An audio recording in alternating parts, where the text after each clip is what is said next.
Yeah, thank you for the introduction, Kyle. We're just getting our slides set up here, but I also want to say thank you all for joining us, and thank you to Shy Hack Night for inviting us to share more about the program. So the Impact Small Grants Program, it's a first of its kind partnership by City Bureau and Cook County Digital Equity. Mauricio and I are really excited to share more with you, like I said. And I'll just say from the top, you're going to hear us talk a lot about storytelling today. And with that, we really just want to share the story about the Impact program with you this evening. So you'll hear a little bit more about who we are, what we do, where we're coming from, background on the program, and our achievements so far, and what we're looking forward to. Yeah, with that, go ahead, Mauricio. How about you take this on? Yeah, no, good evening, Shy Hack Night. Thank you, Tyra, for kicking it off. My name is Mauricio Jimenez. I'm the Digital Equity Coordinator in the Office of the Cook County Board President at Cook County Government. I previously worked within state government and public policy. I also worked in digital transformation and software implementation. So I've helped organizations and public agencies maneuver themselves through the digital world. But now I get to do that for community and the residents of Cook County. Yeah, If you'd like to. Yeah, thanks, Mauricio. And again, I'm Tyra Bosnic. I'm City Bureau's Senior Manager of Grants and Public Partnerships. I'm coming to the work with a couple past lives, including as a journalist. And I also used to work in state level government and communications, working closely with policy teams. And I've been using all those experiences in my work at City Bureau on nonprofit development and grants management, including in our partnership with Cook County on this program. So where are we coming from?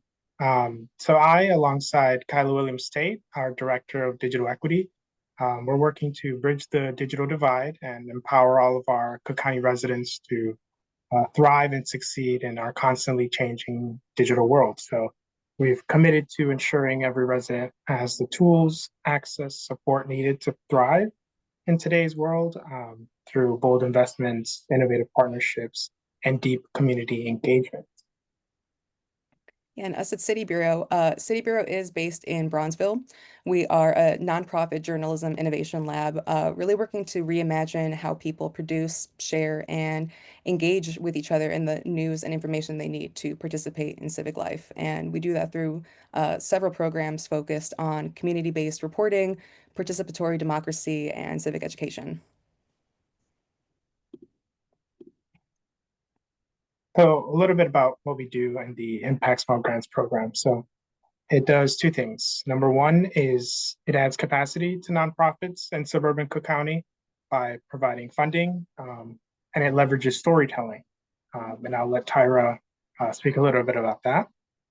Yeah, the projects that we fund through the Impact program, as well as addressing specific aspects of digital needs, gaps, or opportunities, they also include strategies for community engagement and storytelling approaches, which you'll see some specific examples about in the next half hour or so. So why do we do this work and why now? Before I kind of get to that, I do want to address what digital equity means. Since digital equity is a newer term and often people don't really know what it means. But at its core, digital equity is the goal or the condition in which residents have the information technology needed to fully participate in our society, economy, and democracy.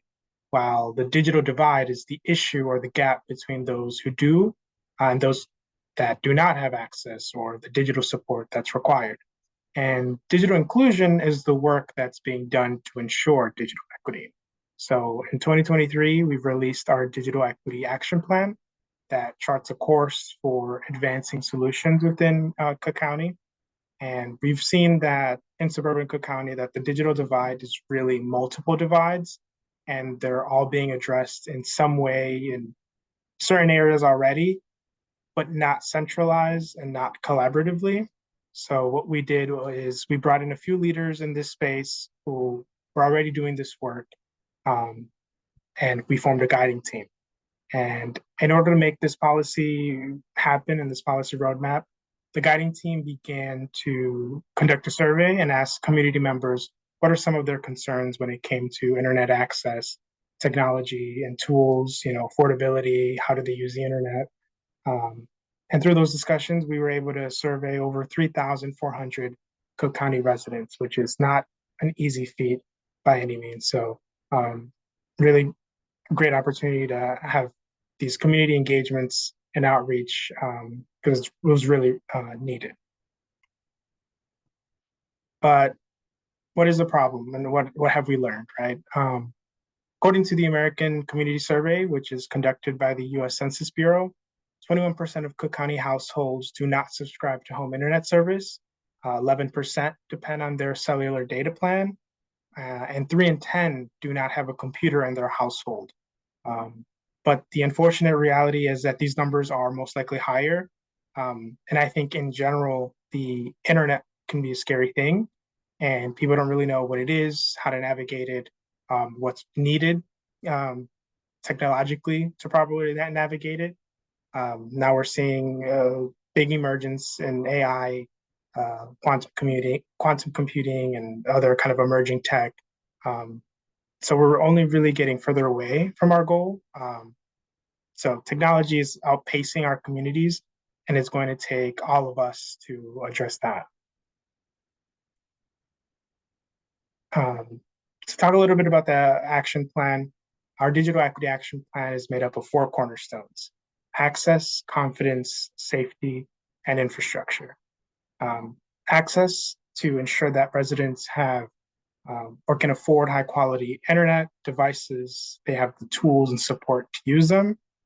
Confidence, that they are confident in the abilities and feel comfortable navigating the internet.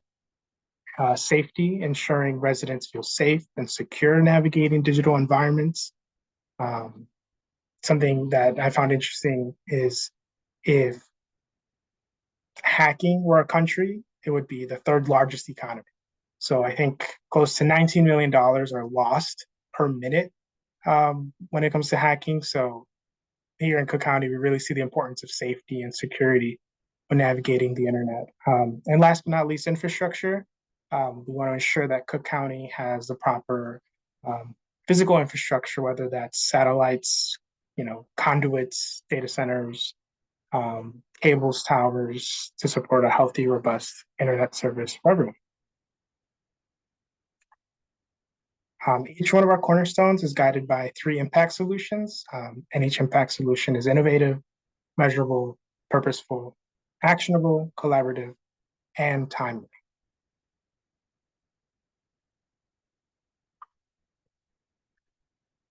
After our initial outreach and engagement around our plan, we've cultivated a group of amazing people and organizations, which we call our digital equity ecosystem. And everyone here is addressing digital access needs in different ways, like I was saying earlier. So now all of you that are listening, you are now part of our ecosystem. So join in all the fun, all the good work happening. This is really a space for stakeholders to address, the needs in digital access, and um, it involves everyone: ISPs, community groups, local governments. So really excited to further cultivate and grow the ecosystem with new partnerships.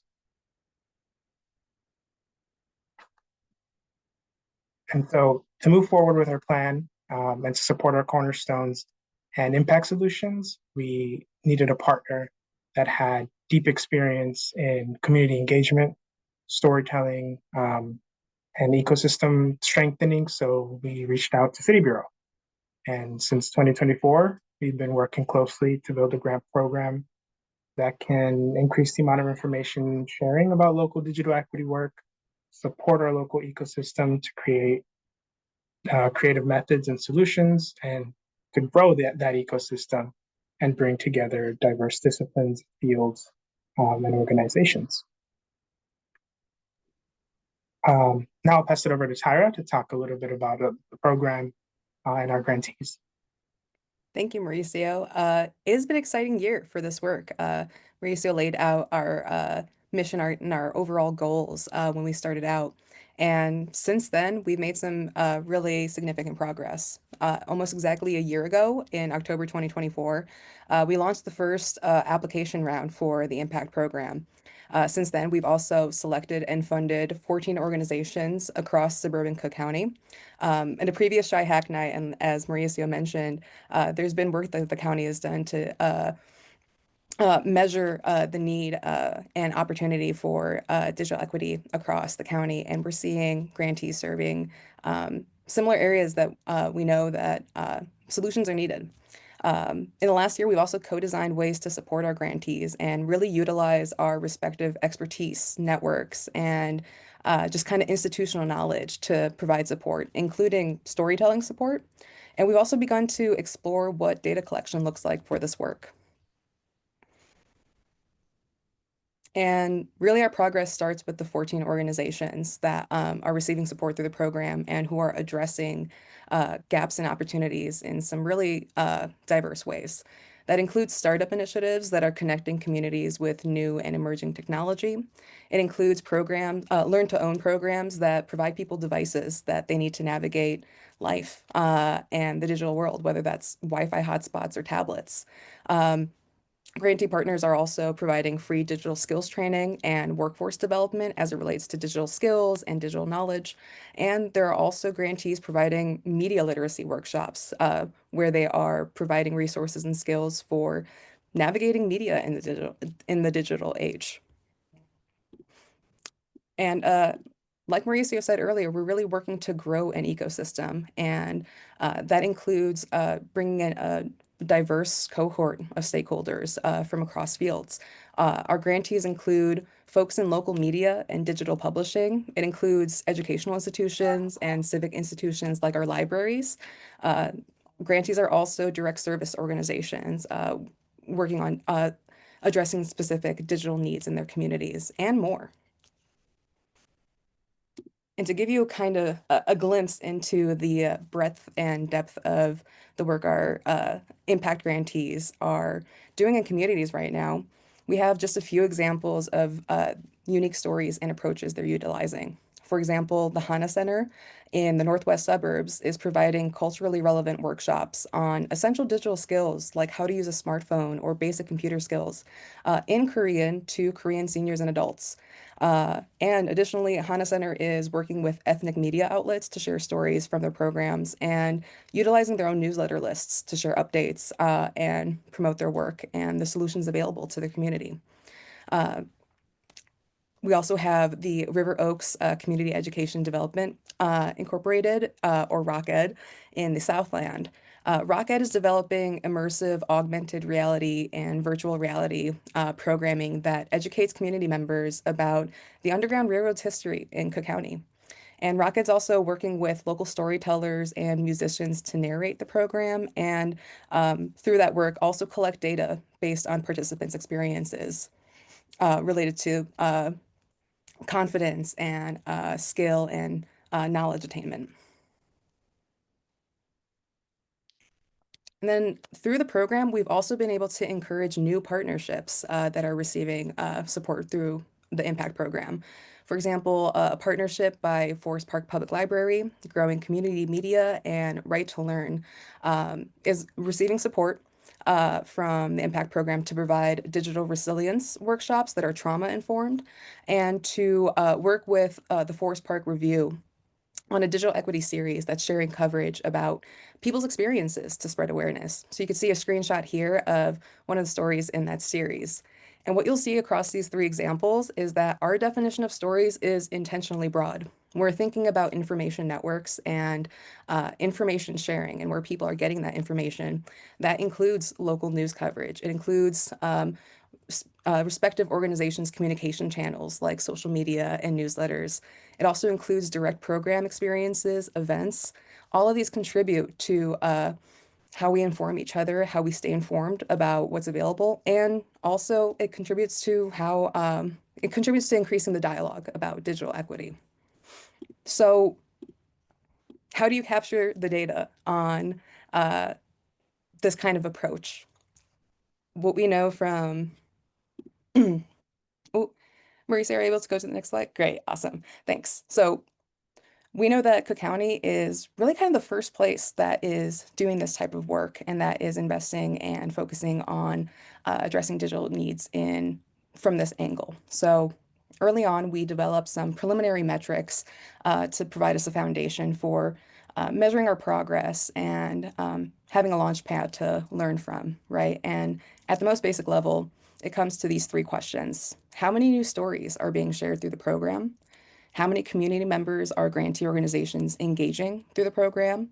And when it comes to that work around building ecosystems and growing the ecosystem, we wanted to measure how many new partnerships or relationships formed via program support.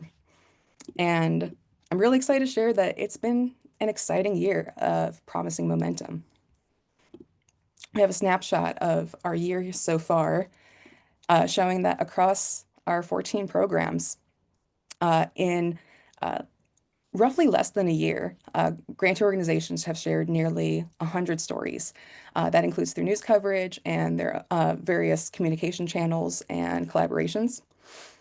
Grantee organizations have also engaged more than 3,000 community members through social media, through their trainings and programmings and events. And we've also documented 15 new partnerships that formed through the program. And that's not including partnerships that already received support during the selection process. This is new partnerships across grantee organizations and a variety of other cross-field collaborations.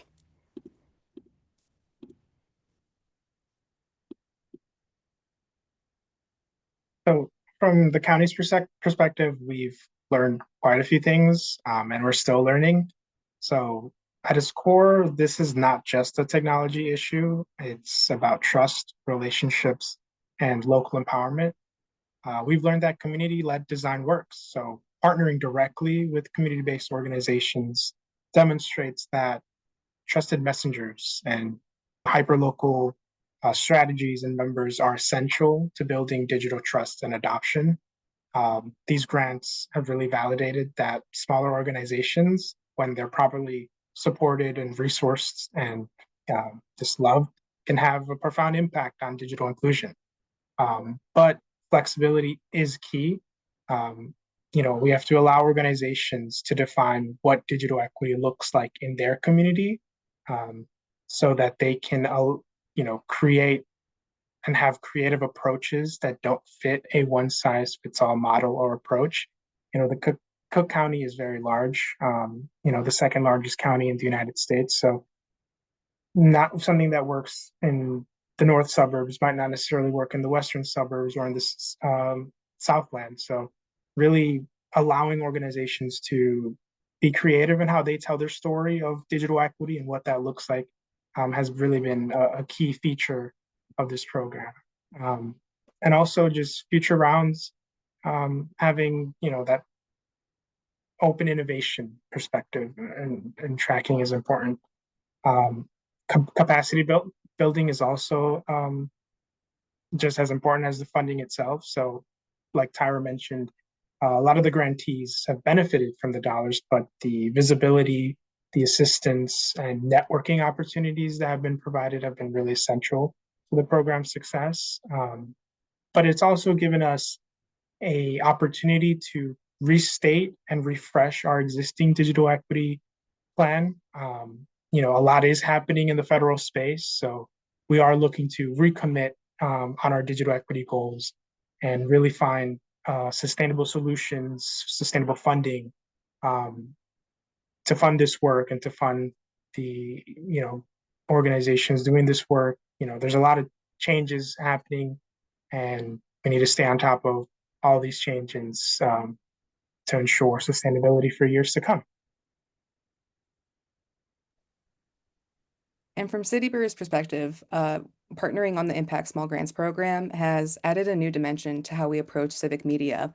And we've known from the jump that we can't have information equity without digital equity. That's one of the reasons why this partnership is such a natural fit from the beginning. And truthfully, that has never been more clear to us. There's evidence from the national level that shows just how deeply connected these two issue areas and focus areas are. According to research analyzed by the Rebuild Local News alongside subject matter experts, an estimated 43 to 45% of news deserts in the US also lack adequate internet connection. And on another level, at City Bureau, working on this program, having deeper conversations in the digital equity ecosystem across our partners and our networks has really just reaffirmed these intersections between information access, digital access, and civic action, and how many ways when you're working to provide programming and resources that address things like civic engagement, civic knowledge of our civic life and decision-making spaces that's inherently tied to digital access. Some examples include how public bodies share policy updates and meeting information online, how most people get their news through a digital device, and what does that mean in the context of knowing that there's many people who don't have adequate access to Wi-Fi or digital infrastructure or devices. And same goes for real-time public health and neighborhood updates that are shared digitally.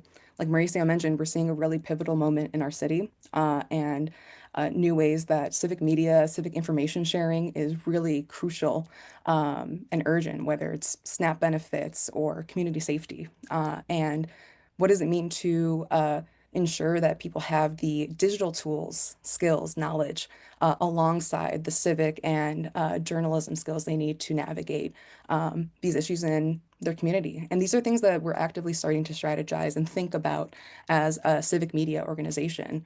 And I'll also note that in conversations with other civic media folks and other stakeholders in the ecosystem, a lot of our work has been an aha moment, highlighting how deep these connections run.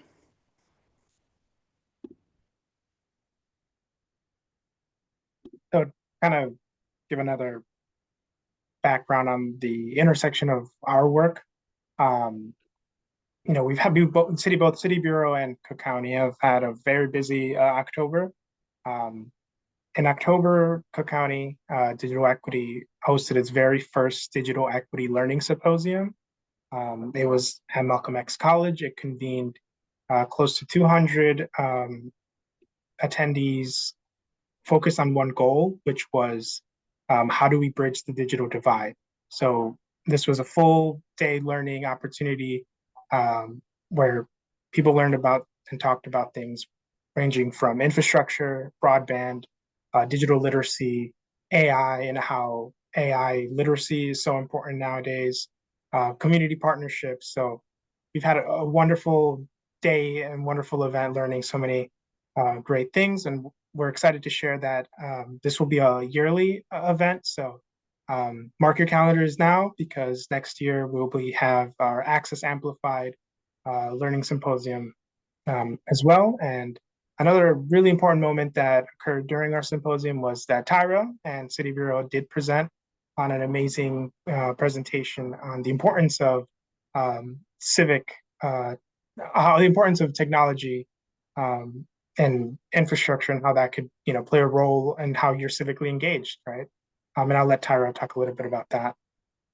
Thank you, Mauricio. It really was a generative October for us in Cook County Digital Equity and at City Bureau at the Access Amplified Symposium, like Mauricio mentioned. We were able to talk about the different digital pathways that tie to civic engagement, civic action, and the real need for that, and really had an open conversation about the different ways that manifests around us and in our various work fields.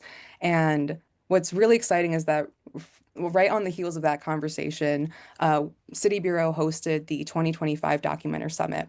For context, our Documenters program, which started here in Chicago and also has roots with the members of the Cook County Digital Equity team, which we'd love to share more about, during conversation. Um, the Documenters program pays and trains everyday people to attend and document what's happening in their local government meetings. And that program has also scaled nationally. There are 20 plus organizations across the country who are also running Documenters programs responsive to their information needs. And during this summit, where we convened the staff across these organizations in the country, Mauricio and Digital Equity Director Kyla Williams Tate were able to join us, and we had some really productive conversations about how we can work together across our focus areas and think about digital equity holistically within civic information.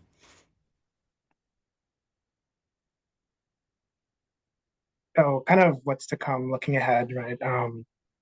We're kind of wanting to understand our progress over time. So we're actively building resources like post-program surveys from our grantees to fully, understand what's working, what's not, what can be adjusted, what can be changed.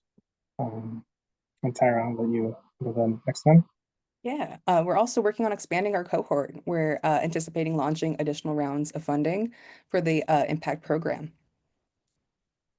Yeah, and we're also looking to address these gaps holistically. So how can the program better support areas of need? So for example, physical infrastructure. How could organizations partner to address that need of physical infrastructure in the digital equity space? And how do you tell that story? How does that story differ from a Honda Center story centered on language access versus the physical, lack of conduits in your neighborhood, or so that's something we're looking to address in the future. And both through future rounds of funding and through generally facilitating conversations and exploring relationships across our fields, we hope to continue to grow the ecosystem. Like Mauricio mentioned, if you're interested in what you're hearing today and you feel like there's a role you could play or just want to learn more, we would love to hear from you.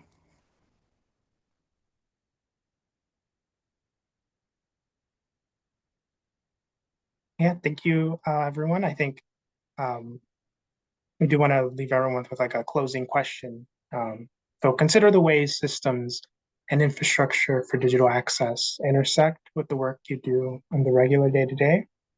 If you had a magic wand and can change one thing about the structure of digital access, what would that one thing be? And how would changing it impact the work you do, your field, or your community?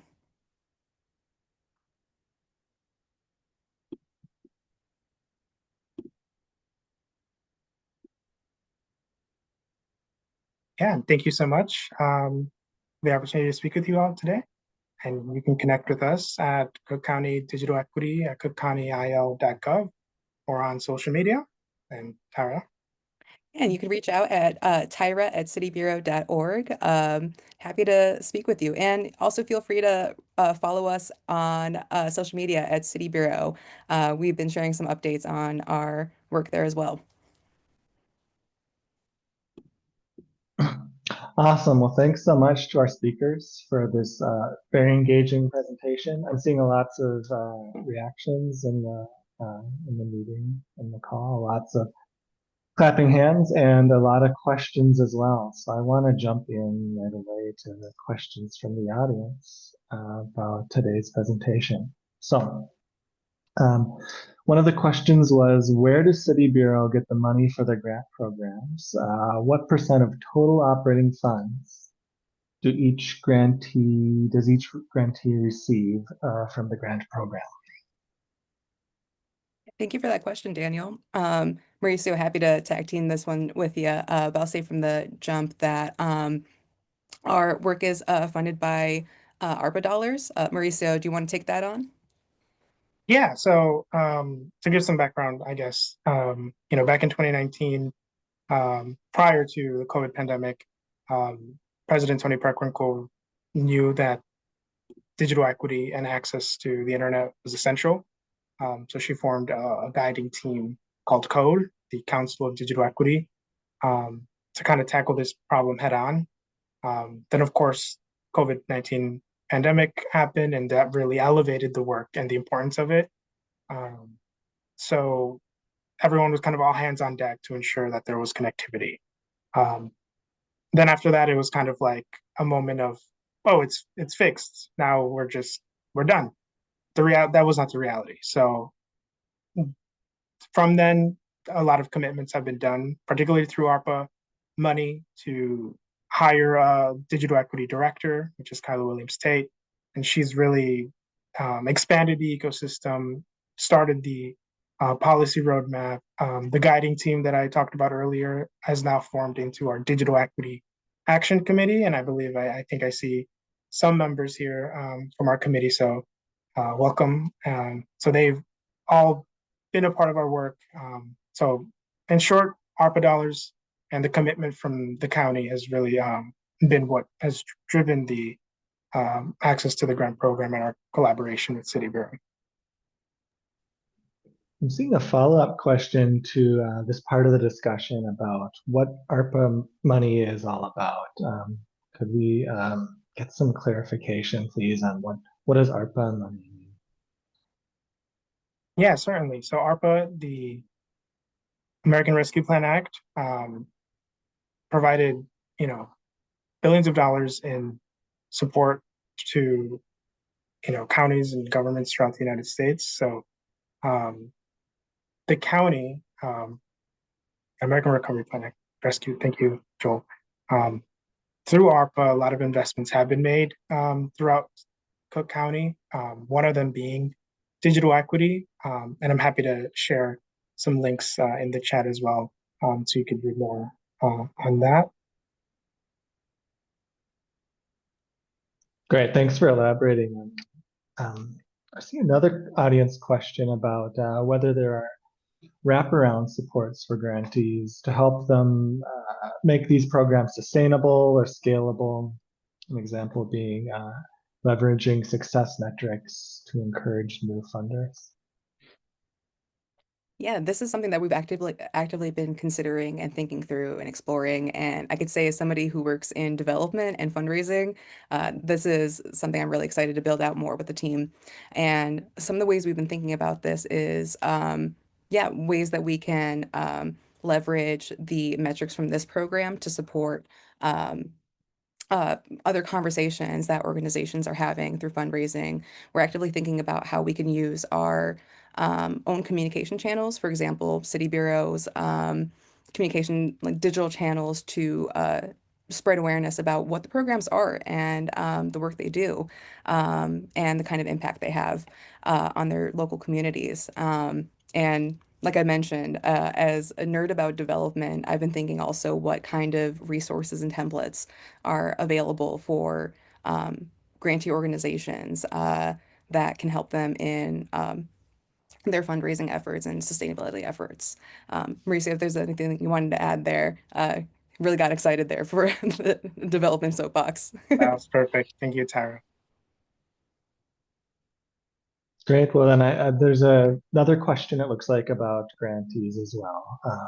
Are grantees and others in network, excuse me, are grantees and others in the network regularly sharing their stories on one or more social media platforms under some kind of single shared hashtag? And if so, where can folks look for that? Yeah, thank you for that. That is something we've discussed as a group, and we've realized because of the different kind of platforms grantees are using. Sometimes you'll see the impact. I believe it's the Impact Grant Program hashtag. I have to double check on that.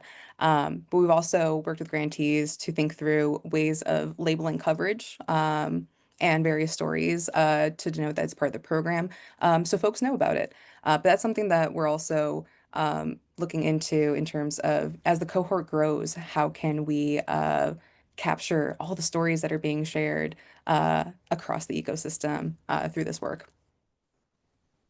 And just quickly to add as well, I'll drop the link to the digital equity website. It was a new website actually for us. So thank you to our Bureau of Technology for helping us, really elevate our own storytelling. So in our website, you'll kind of find a lot of the stories and events, things happening across the digital equity ecosystem. You can also find us on Instagram, LinkedIn, and Facebook. We do try to use hashtags, kind of like Cook County, Digital Equity, or Access Amplified, hashtag Access Amplified. But we're really trying to continue pushing these stories through all of our social media platforms. So we collaborate frequently with City Bureau on posts. So if there's anything you would like to share your story, please reach out to me and we can get some work, get it going through to that to get that on our website. Awesome. Thanks for that information. Another question is about studies that we heard briefly about, or information about how programs are working for grantees. In studies of digital equity, has any attempt been made to determine how much people still use radios to get news and information? Oh, that's a really great question. I believe there have been studies done, particularly through the Census Bureau, and I'd have to look back um, and see if I could find that information.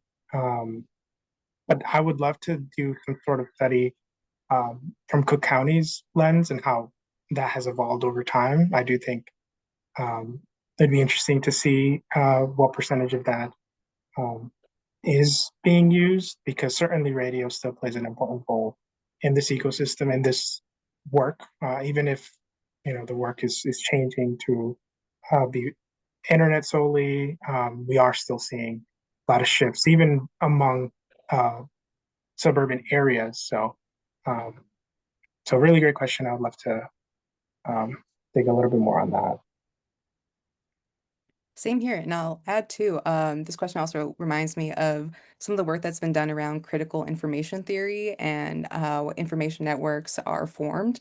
I believe that there was an FCC study done around 2008 that's still really relevant when we think about information networks by and large and all the different ways news and information reach people. I'd also want to dive into that question more, wanted to offer that information as well as another avenue of just looking at the kind of breadth of ways information networks have been operating in the country. Thanks. Yeah, but there's also another question about the kind of medium by which folks are getting their news. Do grantees work with people who are blind or low vision who may experience barriers to internet based on their need for assistive technology? That's a really great question. And it's actually something that we're seeing um, early on in this grant program where we do have grantees who are working with communities that have disabilities. And questions have come up and asked for support around accessibility and ways of adapting digital skills training, for example, or digital media skills training for different audiences at different abilities. And so we do have examples of that happening in our program and in some really powerful ways. And it's something that we hope to see more of different intersections and ways of meeting a variety of digital needs and meeting people where they're at through this program. Yeah, and I'll add quickly. We, I guess, give some more background. The federal administration has cut funding for the Digital Equity Act, and the Digital Equity Act was to had two tranches of work. One of them being a competitive grant um, open to um, governments and nonprofits. And we, Cook County, for the first time ever, partnered with the city of Chicago and various other organizations throughout Cook County on a $12 million application to stand up uh, digital hubs, kind of like tech hubs. On one of the work that we wanted to do to ensure people with disabilities have that digital literacy support. We were working in conjunction with Access Living that do offer that support. But unfortunately, the federal funding has been cut.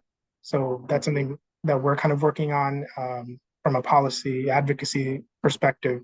We're working closely with National Digital Inclusion Alliance, who have submitted a lawsuit to bring this funding back. So we're kind of keeping an eye on that and hope that changes can be made to ensure that people with disabilities have the literacy and access that is needed for internet.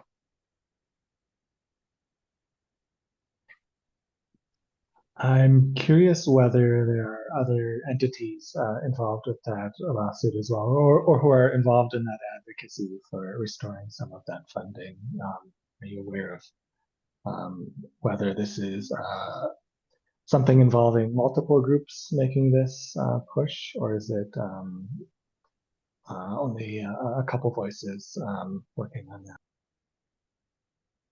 Yeah, good question. I think the biggest voice has been the National Digital Inclusion Alliance. So they would love to hear from all of you and the story. That's why I think this program is so important, because it does tell that full story and the importance of the work that's being done. So I'll just kind of urge everyone to continue doing the work, connect with us, connect with the National Digital Inclusion Alliance. We at Cook County are also members of the Schools, Health, and Libraries Broadband Coalition. It's a national coalition for anchor institutions, and they've also done a lot of advocacy and work around other funding streams that have been under attack. So I think the biggest voice right now would be the National Digital Inclusion Alliance. So it'd be great to highlight their advocacy and continue work with them. Great, thanks for adding on about that. And I wanted to acknowledge that there's, I think Joel has popped a link in the chat related to that. So thanks for adding that in.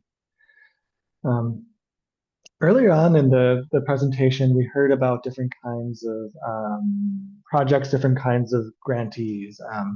Some of them working on things like workforce development, some of them working on learn to own programs. And could we get some context or examples of what those kinds of, what does workforce development sometimes look like? What is learn to own mean? What are some of those kinds of projects?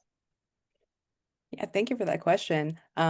Starting off, for learn to own programs, for example, Niles Main Library is has developed a learn to own program where they noticed that they had a real need for Wi-Fi hotspots at their library, and there was consistently a long wait time for these devices. And so through their program, um, uh, they've been able to expand the number of devices they have available for rent, and are also providing digital skills classes. So when it comes to learn to own, that looks like folks using the resources available to them, the trainings available to them, using the devices that were provided, and eventually being able to keep those devices. So that's one example of learn to own program being supported by Impact.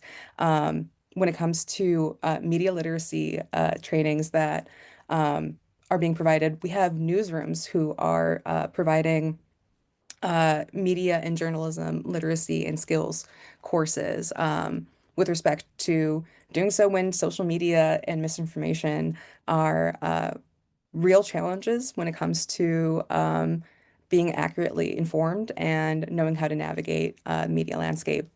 Um, Workforce development, we have Scale Lit, who provides various digital skills training related to careers. The skills you need to uh, be economically stable and to advance in a career.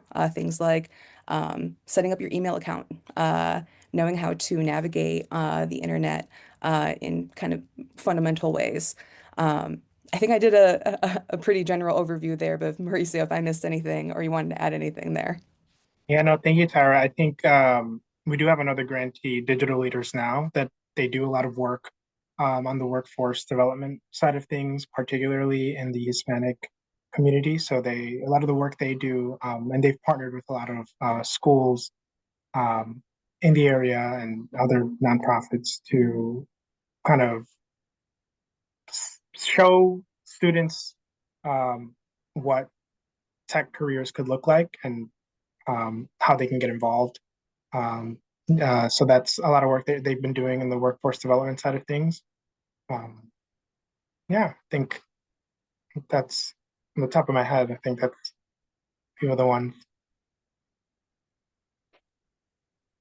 Awesome. Well, another question was about, there are so many kinds of grantees and programs that we've heard about tonight. We've also heard about the idea of trying to somehow gauge the impact of funding and the work that these organizations are doing. Are there challenges in trying to measure the impact of programs across a wide, different variety of kinds of grantees? Yeah, that's a really good question. I do want to, and please, Tyra, feel free to jump in. I know in one of our first convenings we had with the grantees, one of our grantees shared the challenges around the programming that they're trying to implement at their location because of everything happening in the federal government. So, with ICE and kind of those attacks, um, there has been hesitancy in the community to attend these events in person and also to give out their information. So data collection has been a challenge for some of our grantees. So we've kind of had to learn to pivot and navigate those challenges. Unfortunately, Tyra, is there, please feel free to add in and jump in. Thank you for that, Mauricio, and thank you for raising that. Because it really shows that one of the things about this program that really sticks with me is that as much as it highlights kind of the urgency of the way national policies, kind of overarching challenges affect at the hyper-local level, it also lets us see it, I think, a lot quickly, very quickly, and lets us think of creative ways we could respond to that. So, like Mauricio mentioned, that did pose real issues and challenges when it came to data collection, when it comes to even as something as general seeming as providing a zip code. Can feel very dangerous for a lot of communities. And so we were in a place where we could at least try to support organizations in maintaining trust and safe spaces. For example, we were able to reach out to some partners in City Bureau's network that do a lot of immigration justice work and have know your rights resources that we were able to share with grantees that they could have on hand for their programming, as one example.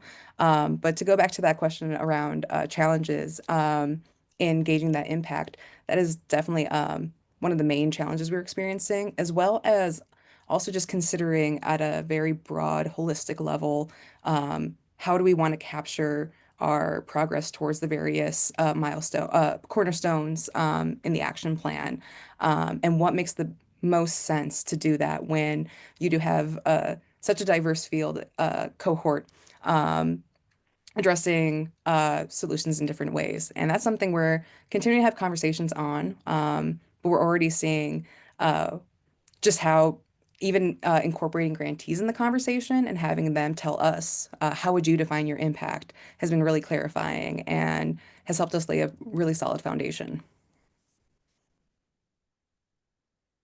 Awesome. Well, thank you. We're about at time, so I apologize if there are questions we didn't get around to. Thanks to the audience for all the great questions, and thanks especially to our wonderful speakers for this evening. Great presentation. We're going to be moving on to the civic hacking portion of our evening, and I'll pass things over to, I think, Michael, who will be guiding us through the next portion of our evening.